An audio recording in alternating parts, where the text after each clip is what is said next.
फलटणमधल्या doctor तरुणीवर postmortem report बदलण्यासाठी सातत्यानं दबाव येत होता असा आरोप सुषमा अंधारे यांनी केलाय आणि त्याचा पुरावा त्यांनी एक्स या समाज माध्यमावर पोस्ट करत शेअर केलेला आहे।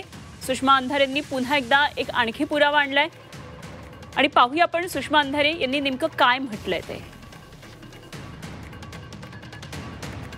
सुषमा अंधारेंनी एक पोस्ट केली आणि त्यामध्ये आरोप केलेला आहे आणि त्या म्हणतात, डॉक्टर तरुणीचा पोस्टमॉर्टम रिपोर्ट बदलण्यासाठी सातत्यानं दबाव येत होते। त्याचा आणखी एक पुरावा आहे। रत्नशिव संभाजी निंबाळकर या तरुणाचा 12 मार्च 2025 ला निर्घृण खून झाला। मात्र अपघाती मृत्यू दाखवण्याचा पोलीस स्टेशनचा प्रयत्न होता। तसं करण्याला मृत डॉक्टर तरुणीनं स्पष्ट नकार दिला होता। #छळछावणी सुषमा अंधारेंनी अशा प्रकारे ही पोस्ट केली आहे। डॉक्टर तरुणीवर सातत्यानं कसा दबाव होता या पोस्टमधून त्या व्यक्त झाल्यात।